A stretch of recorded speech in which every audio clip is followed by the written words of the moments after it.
Lesson number 11, the Articles of Confederation. The map that you see up on the screen right now is what North America looked like after the Revolutionary War. So obviously, last topic we looked at the decision for the colonists to rebel against Great Britain, and obviously we know that they won that war and won their independence and became their own country. What you see up on the screen, like I said, is a map of what North America looked like after the war. So the part that you see kind of in beige on what is now the east coast of present-day United States is what belonged to America at the time. The problem was they didn't have a government or a way of running things. So one of the first things that they did, and they actually did this before the war was even over, was start to try and figure out how the government was going to work and how it was going to operate as a new country that was free and independent from Great Britain. So the idea that they come up with, or the way that they decide to kind of do things, is laid out in a document called the Articles of Confederation. So our topic goals are the things you'll be able to do.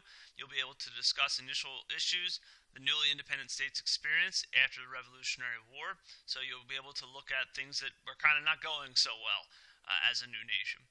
And you'll be able to critique or criticize the Articles of Confederation on their ability to address the initial problems.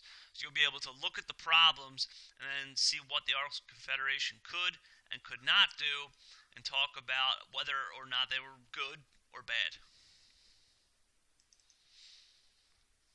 The essential question was, what was wrong with the Articles of Confederation? So obviously it's not going to be a very good system or a good way of doing things, and they are going to fix it. But first we're going to try and look at what was going wrong that made them want to fix it. It's important to understand that, because when they look at all the problems that this document had, they used their knowledge of those problems to figure out new solutions, and they put those in the Constitution, which is what we still use today. So the Articles of Confederation is kind of like the first Constitution. It's the thing that we used, or that the United States used, before the Constitution. So what was wrong with this thing? There's a lot wrong with it. Number one, and probably the most important, the federal government. Remember, the federal government means the national government. Our federal government today in the United States is the President, Congress, the Supreme Court, everything that's in Washington, D.C. That's the federal government. They couldn't collect taxes. How would a government operate if they have no money? They could ask for money, but they couldn't force it. They couldn't enforce people paying taxes and states giving them taxes. They didn't have the power to do that efficiently. There was no executive, meaning there was no president. So when this document is first written, the United States becomes a nation, there is no president. There's no one to kind of lead the country and make sure that laws are being enforced. There's no one to interact with other countries. There's no one to do the things that a president does today, which is a big weakness. It's not really a union. They don't even call it the United States technically at the time, because it's not a union. A union means that all the states are kind of together.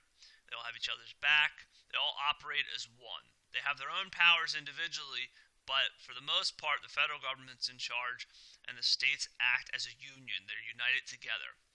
It wasn't really a union. It was a confederation. Meaning the states tended to have a little bit more power than the federal government. So the states could kind of do things on their own. I'll give you an example. Every state during this time period, for the most part, had a different type of money. So, like the money that we use today, if you had a $20 bill and you took it to California, you could spend it in California because we all use the same type of money. Under the Articles of Confederation, and it being a confederation and not a union, a lot of the states had different money. So if you had Pennsylvania money and you wanted to go buy something in Delaware, it might be difficult for you to do that because they might not use the same type of money that you do. So that's just an example of how things weren't working out with there not being a pure union and instead it being a confederation. The other big thing that the government was primarily made up of one legislator. That means that the government was made up of just one group of people that made all the laws and all the rules. That's it. There wasn't a Supreme Court. There wasn't a president. There wasn't a second legislator like we have today. Today we have the House of Representatives and the Senate in Congress. There was just one legislator, one group of people making all the decisions and rules. Think about that. There's no one to kind of check over that one legislator and make sure that they're doing the right thing. So they could have essentially been incredibly powerful if they kept using this document, the Articles of Confederation. They basically could have done whatever they wanted to do because there wasn't another group checking up on them and making sure that they were doing the right thing. Today we have that. Today we have two legislators that check up on each other. We have the president that watches over those legislatures, and we have a Supreme Court that watches over both of them. Back then, they didn't have that. Every state got one vote despite population differences. So it seems fair, giving each state one vote. The problem with that is Virginia is going to be a whole lot bigger than, say, Rhode Island. So the people that are in Virginia, even though there's more of them, they're being represented the same way as a state like Rhode Island that doesn't have as many people. It's not fair. There's going to be something in one of the next lessons that talks about the compromise on that and how they're going to make big states and small states happy. The other thing, if you wanted to change this thing, so if you wanted to make an amendment is a change to something. If you wanted to make a change, if you realized that something wasn't working out with the document, if you realized that it needed something new, like if they wanted to add in that the government could collect taxes, there's a problem with that. If you wanted a change, you had to get every state to agree to that change. So if the change was a really good thing and it was going to help the Confederation, you needed to have every state be on board with it. That could be a problem. What if you get 12 states out of the 13? If you could get 12 states to agree to something and agree to that change, it's probably going to be something that's important and needs to happen. The problem with this was you would need that last state to sign on. If you didn't get that last state, it didn't matter. It wasn't going to change. So instead of there being like a majority rule or maybe like 66% of the states, every state had to agree to it, which would make things virtually impossible to get done. Some other problems. At the end of the war, you have a whole lot of officers and soldiers that have just basically fought a war to win this independence that we're talking about. And they want money. They were promised pay. They want that pay. Problem is, the government can't collect money. So how do they satisfy that? And the military at the time is something that you definitely want to keep happy. Because if the military is not happy, they have the capacity or the know-how to have a rebellion against this new government now, just like they did against Great Britain. So they have to find a way to make the military happy. If they don't, they could risk losing the entire country before it even really started. The other big thing was, and if you remember back to the map on the first page, that doesn't really look like the United States like it does today. There's a whole lot of other people, types of people and countries in North America at the time. You see the British are still in Canada. You see the Spanish have a pretty big empire in North America, Mexico and the Midwest. Russia's even in Alaska. They're not going to pose too much of a threat. And you have all the Native Americans that are still living in North America. So why is that a problem? Well, you're a new nation. All these people are going to kind of test you a little bit. They can see your weaknesses. They can see that you don't have the ability to kind of run yourself. And they're going to take advantage of that. The Native Americans, for example, that were allied with the British during the Revolutionary War, they don't think they've been defeated. At least the ones that were allied with the British. They think the British lost, but they weren't the British, so some of them are still going to want to fight. The British actually stay in some of their forts in the West, and they demand money to leave. So they're still on what is now American soil, and some of them say, we're not leaving unless you pay us. And then you have Spain, who just closes New Orleans. New Orleans at the time is a port city, meaning it's a city that had a lot of boats in it, and you could use to get from one place to another via water. So they kind of shut down New Orleans, which kind of shuts down the Mississippi River to Americans. So why is that important to know? Well, think about that. It's another country just making it so you can't really use something that's within your borders effectively.